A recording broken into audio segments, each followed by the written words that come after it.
Hello students, welcome to my channel. ఈరోజు మనం inter second year maths 2B నుంచి circles అనే టాపిక్ స్టార్ట్ చేస్తున్నాం. సర్కిల్స్ అనేది very important and interesting topic and scoring topic కూడా. So ఈ క్లాస్లో మనం సర్కిల్ ఇంట్రొడక్షన్ తెలుసుకుందాం, డెఫినిషన్, అలాగే ఈక్వేషన్ ఆఫ్ సర్కిల్ ఏ విధంగా ఉంటుందని. Okay, let's start the class. First definition చూడండి. అయితే డెఫినేషన్ ఏంటంటే, ఏదైనా ఒక ఫిక్స్డ్ పాయింట్ అనేది తీసుకున్నాం అనుకోండి, ఈ ఫిక్స్డ్ పాయింట్ నుంచి సమ్ ఫిక్స్డ్ డిస్టెన్స్లో ఉండే సెట్ ఆఫ్ పాయింట్స్ అనేవి ఉంటాయి కదా, ఆ సెట్ ఆఫ్ పాయింట్స్ అన్నీ కలిపి ఏమంటారు అంటే సర్కిల్ అంటారు. అర్థమవుతుందా? ఒక ఫిక్స్డ్ పాయింట్ నుంచి ఈక్వల్ డిస్టెన్స్లో ఉండే పాయింట్స్ అంటే ఇప్పుడు ఆర్ యూనిట్స్ డిస్టెన్స్లో ఇక్కడ పి అనే పాయింట్ ఉంది. అదేవిధంగా సేమ్ డిస్టెన్స్లో సెట్ ఆఫ్ పాయింట్స్ అనేవి ఉంటాయి కదా, ఆ పాయింట్స్ అన్నీ కలిపేసి ఏమంటారు? సర్కిల్ అంటారు. ఓకే, చూడండి ఇక్కడ డెఫినేషన్ ఏమి ఇచ్చారో. A circle is set of points in a plane such that they are equidistance from a fixed point lying in the plane. ఏమంటున్నారు?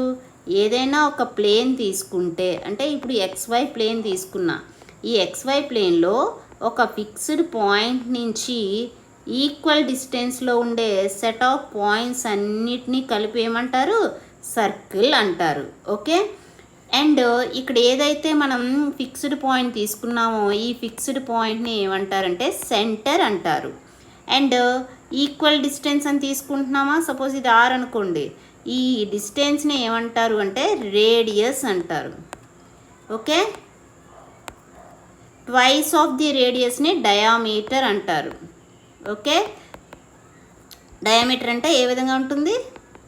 ఇలా, ఇది మొత్తం డయామీటర్ అవుతుంది. సో ఇక్కడి నుంచి ఇది R, ఇది R ప్లస్ R ఏమవుతుంది? 2R, అంటే డయామీటర్ అనేది 2Rకి ఈక్వల్ అవుతుంది.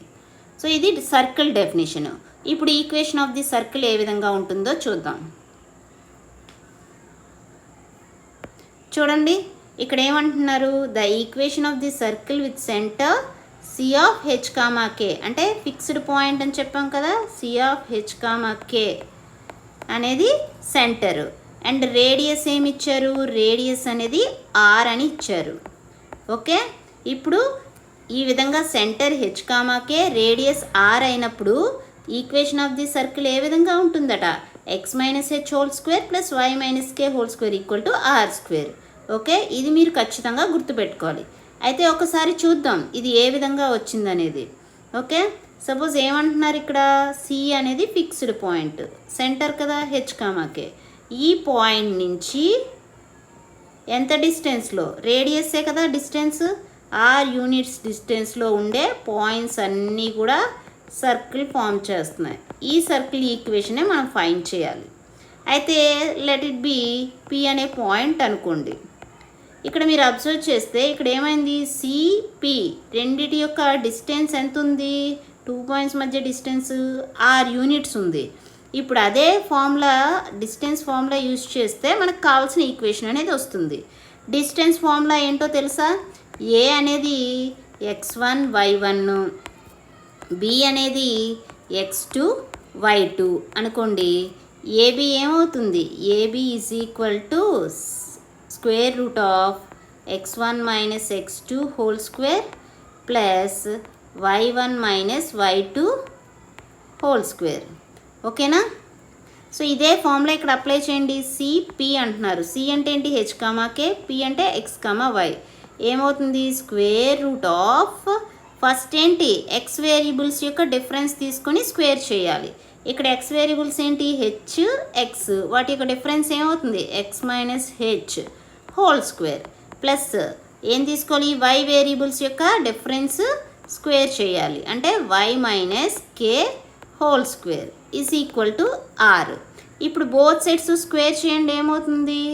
బోత్ సైడ్స్ స్క్వేర్ చేస్తే x minus h whole square plus y minus k whole square, square apply చేయండి, whole square is equal to R square. ఇక్కడ స్క్వేర్ రూట్ క్యాన్సిల్ అయితే ఇంకేం మిగులుతుంది? x minus h whole square plus y minus k whole square is equal to R square. So ఈ విధంగా equation అనేది వచ్చింది. So ఇదేంటి గుర్తుపెట్టుకోండి, సర్కిల్ ఈక్వేషన్. నెక్స్ట్ చూడండి, అయితే ఇక్కడ ఏమంటున్నారు, equation of the circle with centre 0,0. అంటే ఇక్కడ నార్మల్గా మనం ఏం చెప్పాం, సెంటర్ h, రేడియస్ r అయినప్పుడు సర్కిల్ ఈక్వేషన్ ఏ విధంగా ఉంది, x - h whole square plus y - k whole square is equal to r square ఉంది. అయితే ఇక్కడ సెంటర్ ఏమి ఇచ్చారు, 0,0 అనేది సెంటర్ ఇచ్చారు, రేడియస్ ఆరే ఇచ్చారు. అంటే ఇక్కడ h, ప్లేస్లో ఏమున్నాయి, 0,0. సబ్స్టిట్యూట్ చేయండి, ఏమవుతుంది, x - 0 whole square plus y - 0 whole square is equal to r square. ఏమవుతుంది, x - 0 అంటే x స్క్వేర్ ప్లస్ y - 0 అంటే y square is equal to r square. So ఇదేంటి, ఇది కూడా సర్కిల్ ఈక్వేషనే. ఇక్కడ సెంటర్ అనేది ఏంటి, ఇక్కడ సెంటర్ అనేది 0,0, రేడియస్ r. అర్థమైందా? అయితే నెక్స్ట్ చూడండి, అయితే centre h, k, radius r అయినప్పుడు సర్కిల్ ఈక్వేషన్ ఏ విధంగా ఉంది, x - h whole square plus y - k whole square is equal to r square. ఈ విధంగానే కదా ఉంది. ఇప్పుడు ఈ ఈక్వేషన్ని సింప్లిఫై చేయండి. x - h హోల్ స్క్వేర్ అనేది ఏ విధంగా ఉంది, a - b whole square. a - b whole స్క్వేర్ని ఏమని రాయొచ్చు, a square plus b square minus 2ab. Okay, so ఏమవుతుంది, ఇది x square plus h square minus 2hx. And అదేవిధంగా y - k హోల్ స్క్వేర్ కూడా y square plus k square minus 2ky. And ఇక్కడ r square అనేది positive plus ఉంది, LHS వైపు వస్తే minus అవుతుంది, -r స్క్వేర్ ఈక్వల్ టు 0. ఇప్పుడు ఒక్కొక్క టర్మ్ చూడండి ఏ విధంగా రాస్తున్నానో, ఫస్ట్ x స్క్వేర్ టర్మ్ రాస్తున్నా, next y square term, next x term ఏముంది -2hx, next y term -2ky plus h square k square minus r square equal to 0.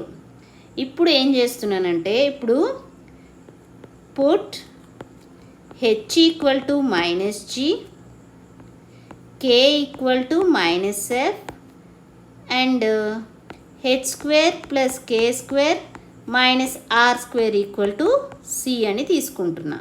Substitute చేయండి, ఏమవుతుందో, x square plus y square minus 2 into h అంటే ఏంటి -g x minus 2 into k అంటే -f y plus h square plus k square minus r square ఏమని తీసుకున్నాం, c కదా, plus c is equal to 0. ఏమవుతుంది, x square plus y square minus 2 into -g, minus into minus అంటే plus 2gx. అదేవిధంగా -2 into -f, minus into minus plus 2fy plus c equal to 0. So this is also a circle equation. సర్కిల్కి general form ఈ విధంగా ఉంటుంది. Okay, general form of the equation of a circle. అయితే ఈ విధంగా ఉన్నప్పుడు center ఏమవుతుంది, ఈ విధంగా ఉన్నప్పుడు సెంటర్ ఏమవుతుంది అంటే, సెంటర్ ఏంటి h, k మనకి. అదే ఇక్కడైతే ఏమవుతుంది, h అంటే -g, k అంటే -f. సో ఈక్వేషన్ అనేది జనరల్ ఫామ్లో ఉన్నప్పుడు సెంటర్ ఏమవుతుంది, సెంటర్ అనేది c is equal to -g, -f అవుతుంది. ఇక్కడ రేడియస్ ఏమవుతుంది, రేడియస్ అంటే r వాల్యూ అనేది ఏ విధంగా ఉంటుందంటే, మనం c ఈక్వల్ టు ఏం తీసుకున్నాం, h square plus k square minus c minus r square కదా. ఇక్కడ r స్క్వేర్ని లెఫ్ట్ హ్యాండ్ సైడ్ పంపించి cని రైట్ హ్యాండ్ సైడ్ పంపించండి, ఏమొస్తుంది, r square equal to h square plus k square minus c. And h అంటే ఇక్కడ ఏం తెలుసు, -g అంటే ఏమవుతుంది, -g స్క్వేర్ ప్లస్ k అంటే -f స్క్వేర్ మైనస్ c అంటే ఏమవుతుంది, g square plus F square minus C. R square అంటే G square plus F square minus C వచ్చింది. ఆర్ అంటే ఏమవుతుంది, square root of G square plus F square minus C అవుతుంది. Okay, ఈ విధంగా radius ఉంటుంది. సెంటర్ అనేది ఆరిజిన్, రేడియస్ ఆర్ ఉన్నప్పుడు సర్కిల్ ఈక్వేషన్ ఏంటి, X square plus why square equal to R square అని తెలిసింది. అదేవిధంగా centre H comma K, radius R అయినప్పుడు ఈక్వేషన్ ఏంటి, X minus H whole square plus Y minus K whole square is equal to R square ఫామ్లో ఉంటుంది. అదేవిధంగా general form of the circle ఏ విధంగా ఉంటుందని చెప్పాను. జనరల్ ఫామ్ అనేది x square plus why square plus 2gx plus 2fy plus c is equal to 0. ఈ విధంగా ఉన్నప్పుడు సెంటర్ ఏమవుతుంది, minus g comma minus f. Radius అనేది ఏమవుతుంది, square root of G square plus F square minus C అవుతుంది. Okay, ఇంతవరకు అర్థమైంది కదా. ఈ క్లాస్ మీకు నచ్చినట్లయితే like, share, subscribe. Thank you for watching. Keep learning.